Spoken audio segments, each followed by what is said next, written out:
All right, everybody, Samori Benjamin here at Yankee Stadium on what is Old Timers Day weekend. I'm here with a Yankee who has one of the most iconic nicknames in Yankee history, definitely in my lifetime.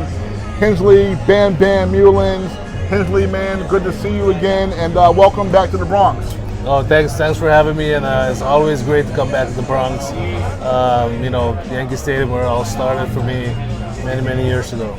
Yes, Hensley, I was raised over the bridge right in the Harlem, Washington Heights area, so when I was a kid in the 80s, I could see Yankee Stadium from outside of my parents' living room window, and so I became a big Yankee fan, and you were on the team at that time. You were one of the guys who I watched and all that, so what do you remember so first of all about those times, just in the late 80s with the Yankees? That was great. I came up, I had a chance to, before they traded Winfield and Ricky Anderson away to play with those guys, Charles Hudson, Claudel Washington. I had a chance to be in the locker room with those guys, and then, of course, Roberto Kelly, Don Manley, Steve Sachs, Bob Guerin, guys like Dave Righetti, and then the history of the Yankees. All those guys used to come around. They were done playing. The Willie Randolphs, and even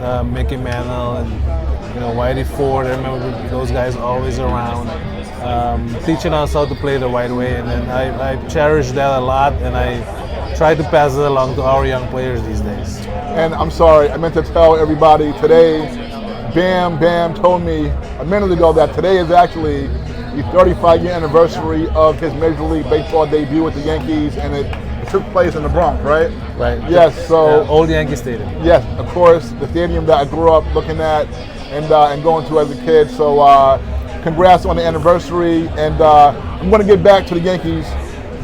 First, I was interested when you were a kid in Carousel, how you got interested in baseball. Well, I was a soccer player. My dad was a big soccer player. He was the captain of the national team.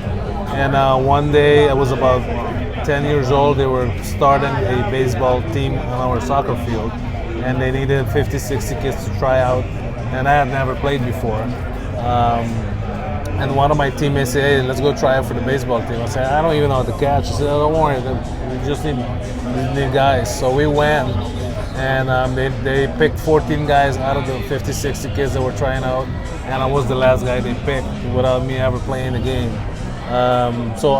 Naturally that first year was a struggle for me playing Little League Baseball, which in Curacao is like a really high level.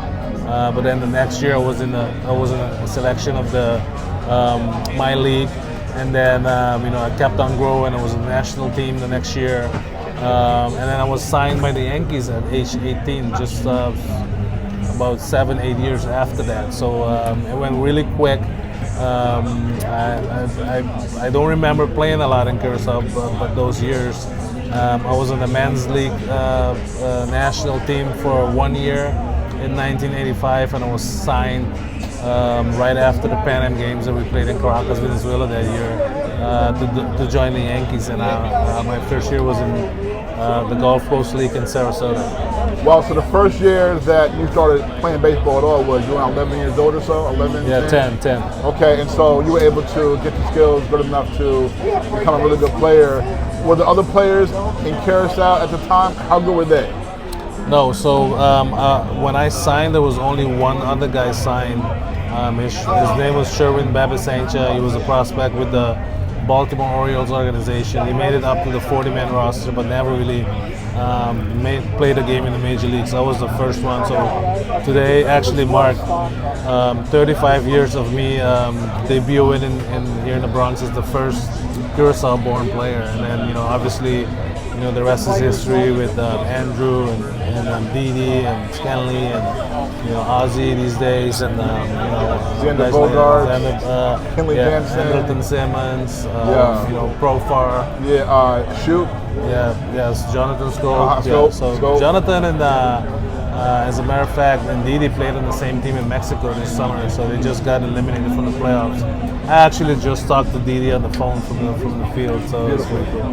Yeah, I love Didi when he was here. I did a story when he was here because he was like the first Yankee shortstop to have 3 straight 20 home run seasons, and he was the man. He really was. I was sorry to see him leave. So wow. So yeah, I meant to say when I introduced you, yes, you are a pioneer and a trailblazer for carousel ball players. Yes, you were the first. So that's amazing. Like you said, there's so many outstanding ball players who have followed you. You talk about Andrew Jones, man. I remember not knowing about him, who he was, and then Game 1, '96 World Series, 19 years old, boom, hit 2 home runs. I actually just met him for the first time actually, and at the All-Star game in Texas, and I interviewed his son, also in the Futures game. Yeah. So I was actually in the stadium here in '96. Oh wow! I was playing in Japan at the time, but Bernie left me some tickets. And I came to I flew up from Florida. I came to the game and watched him hit the home run. So that was pretty cool. Nice. So, how did you end up signing with the Yankees in '85 and '18? So Dick Groch was our Yankees cross-checker at that time, and my godfather Philip Elahe went to school at Springfield College in Massachusetts with Dick, and he asked him to come down and see if they see any players. So he actually came down since I was 15. So he followed me for like 3 years, and then at 18 he finally decided it was a go, and then he had me go to the academy in Dominican right after the Pan Am Games in October, and then Fred Ferrara was there, and Freddie signed me after 4 days of being in the academy now. So now you started in the Dominican Pro League when you first signed. Is that where you first went? The Dominican No, League? no. I went straight to came straight to the U.S. Okay. Our spring training at that time was in Florida. The big league club was in Fort Lauderdale, and then the minor league club was in Hollywood, Florida. So that's where I went, and then played the summer in Sarasota in the GCL. And then that winter, Omar Minaya was one of the managers for one of the teams, the Texas Rangers at that time in the GCL. They had Juan Gonzalez and Sammy Sosa and these Putch Rodriguez. I mean, they were loaded. He asked me if I had any Dominican relatives. I said, yeah, my mom is Dominican. He said, you like to play winter ball? I said, yeah. So he took me to Dominican that winter. Wow. And I ended up playing 10 years for the La Romana team in winter ball as an native because my mom was Dominican. So I played year-round for 17 years until I retired, basically. Okay, so I know, all right, in '87, I think '86, your first minor league year was a little tough, and then in '86, right? Yeah. Then '87, you hit 28 home runs and 103 RBI, right? Yeah. And had a big year. So what do you remember just about that? Well, the tough part about '86 was that, in Curacao we only played 25 games a year, and I had to play 66 games in the minor league season. But I somehow ended up being the all-star third baseman for the season anyways, and Bernie was an all-star center fielder. Both of us made the all-star team that year, but the following year was the year when I went off. I hit 300, had over 100 RBIs, had 28 home runs, broke the record for the team in Prince William County in Virginia. And then, and then Steinbrenner said, bring him to New York. So they brought me to New York, one homestand, let me practice with the players. Lou Pinella was the manager at the time. In fact, I saw Lou today at the hotel. He's here for the Old Timers game tomorrow. But that's how I went, and then I was on the radar. The following year I was in big league camp with Billy Martin as a manager. Went to AA, made the All-Star team, went to AAA at the halfway point, and then kept going, and I made it here in '89. Wow, and so you were in the minor leagues with Bernie, okay. Yeah. So I'm gonna ask you next, you talk about in the major leagues, you mentioned of course today your 35th anniversary of your major league debut. What do you remember about that day, 35 years ago, your major league debut? So we were in Pawtucket, Rhode Island. I was in Columbus, our AAA team. We were playing the Red Sox AAA team in Pawtucket, and I had a roommate, Balvino Galvez, was a pitcher, Dominican pitcher. He was my roommate. The phone rings at 8 in the morning. He picks it up, and Rick Down was on the phone, and he says, manager wants to talk to you. So okay, so I picked up the phone and says, hey, you have a plane leaving at 11 o'clock, that's in 3 hours. Don't miss it. You're going to the show, and don't let me ever see you down here again. So that's how that went.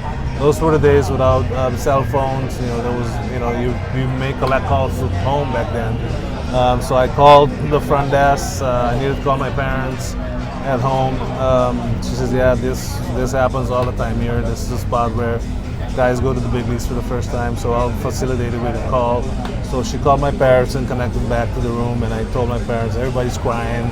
Curacao was up and down because nobody thought we would ever have a major league player, and I broke the barrier that day. Yeah. Flew here in a puddle jumper, 45-seater, into Newark. There was a limo waiting for me at that time. The Yankees used to send a limo to pick you up if you were coming to the big leagues for the first time. Took me to the Sheraton up in New Jersey, and then brought me to the stadium.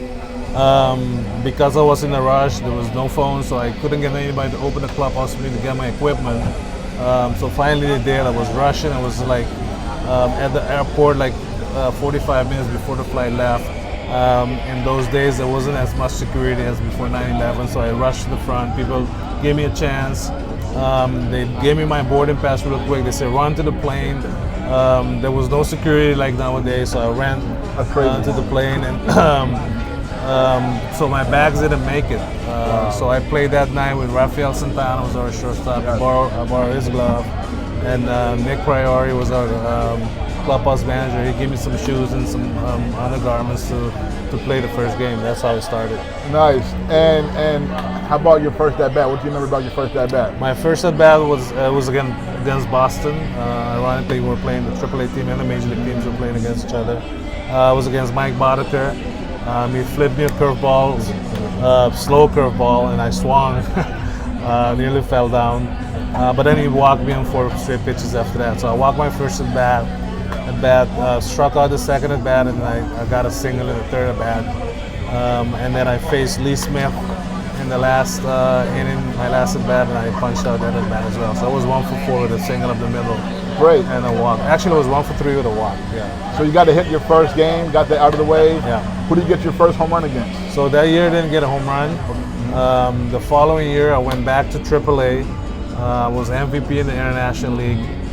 Came back up in September and played every game in September and hit my first home run September 12th against Charlie Hoff, the knuckleballer. Yes.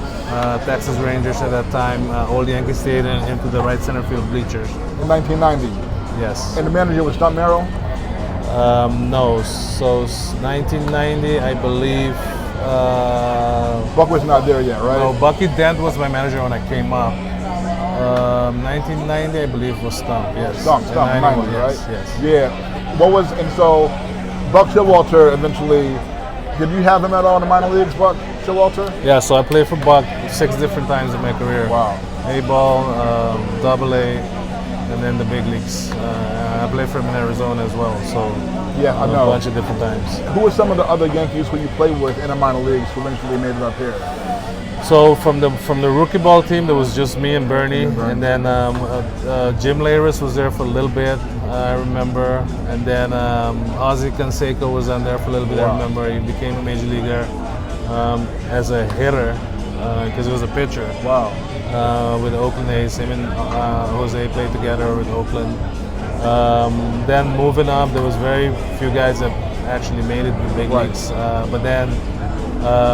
We started getting in the higher levels. We had guys, Brett Osbus was our catcher. We had a team that won 100 games in AAA one year with Brett as a catcher, JT Snow at first, Torey Laval at second, I played third, Dave Sylvester short, Mike Humphries in left, Bernie played center, Gerald Williams played right. Okay. We had pitchers like Sterling Hitchcock, Bob Wickman, Major leaguer. Major leaguer. Royal Clayton, Mike Draper led the league in saves. We had Gavin Mamahad, who played a little bit here in the big leagues. So we had a solid AAA team. We won a championship that year as well. So a lot of those guys played a little bit in the big leagues afterwards. Yes. Now, 91, you were with the Yankees for the whole season, right? For the entire season, 91. What do you remember just about that 91 season, your first season, getting a chance to play the whole year in the major leagues? Well, it was a tough season because I came off an MVP year in AAA, and I thought I was going to play every day, but I struggled to get consistent at bats and be productive. So I fell in the platoon role with Mel Hall. I remember, and then there was 4 outfielders. There was me, Jesse Barfield, and Roberto Kelly, Mel Hall, and Stump. Tried to mix me in there, but at the end of the day, I think I ended up playing more against lefties than anything else. And the year didn't go as we wanted, and and that's when I kept starting going up and down again, minor leagues, AAA, big leagues, for the next 5 years. Did you ever play with Dion, Coach Prime? Yeah, I played with Dion in AA. Actually, in '88, when we signed Dion, he played 1 week at every level. So when he got to AAA, he was my locker mate. Okay. And then '89, we both went back to AA, played for Buck, and then played in the big leagues together too that year. AAA and the big leagues. Played AA, AAA, and the big leagues together that year. How did you get the nickname Bam Bam? So the nickname Bam Bam, I got playing softball back home. I was about 14, 15 years old, and I was hitting bombs left-handed. And they thought I was as strong as a Bam Bam from Flintstones, and that's how I got the name. And when I got in the States, they have you fill a questionnaire, and there was a slot for a nickname. I left it blank, and the guy picking up the sheets was like, "Hey, Hensley Meulens, there's got to be a nickname associated with this." Say, well, and my friends back home call me Bam Bam, and he filled it in, and the rest is history. Did you have any favorite players growing up? Yeah, Dusty Baker. Nice, never nice. met Dusty until Never, really 2003, never? Oh, okay. and now we're the best of friends. Awesome, and awesome. we're kicking it now. So, but Dusty Baker and Steve Guy, I was a Dodger fan back then, so those guys were my favorite players as a kid. Yeah, I love Dusty. Okay, so now you played in Japan. Now, how did you end up playing in Japan? So my contract was sold by the Yankees to Chiba Lotte Marines. Really? Wow. After the '93 seasons. Wow. And I went over there and played 3 years and won the championship in '95 and came back in '97. So when your contract is first sold to you got to go to Japan, how do you feel about that? I felt great because like I said, I struggled to get consistent bats, and it was a way to escape, go make some money, and also play every day in a different country and learn a different culture. And then I said, I was still young. I was 26, and I came back. I was still only 29. I played a couple more years with the Expos and the Diamondbacks. Yeah, the Diamondbacks. That was their first year in existence with Buck Showalter again. Yeah. So how was it playing for a first-year team and under Buck there? It was great. I mean, the fan base was amazing. They supported us. Even the team wasn't that great. It was an expansion team. There was a lot of guys that were drafted from other teams, so they needed to find their way. And they did. I think they won a championship 4 years into it. It was great being with Buck again. Chris Spire was our AAA manager. I went down to AAA for a little bit and then came back up to the big leagues. All in all, it was all a great experience. Yeah, you're right. They won 4 years into it. They beat our Yankees in 2001. Yeah. Okay, last 3 for you. Okay, now you coaching and all that. How do you get into coaching? I know you were with the Giants. You were part of the 3 championship teams in 2010, 2012, 2014. So how about that? And do you ever like to become a manager? Yeah, so I was a coach first with the Baltimore Orioles in 2003 and 4. When I stopped playing in 2002, the Orioles hired me to be at Bluefield, West Virginia in the Appalachian League for 2 years. And then the Pirates got me away from there. I went to AAA in Indianapolis as a AAA hitting coach for 4 years with the Pirates. And then the Pirates let me go after the 4th season. And I called Brian Sabian, who was the starting director with the Yankees when I was signed. And he says he got 2 spots open, one in AA, one in AAA. And I took the AAA one. I was in AAA all year in Fresno in 2009. And they made me the Major League hitting coach November 2nd after that season for the following year. And I came to the big leagues and won the World Series my first year in the big leagues coach, and then won 2 more in 5 years. So, and then I've been coaching here since.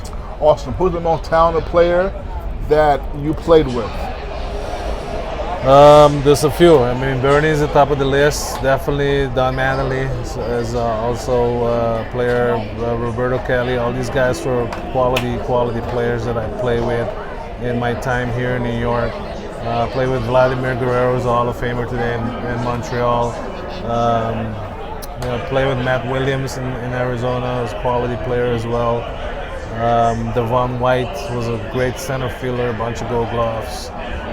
So I had a lot of good teammates that were great players. How about as a coach? As a coach, the Giants here, Buster Posey was, should be a Hall of Famer at the end of the day.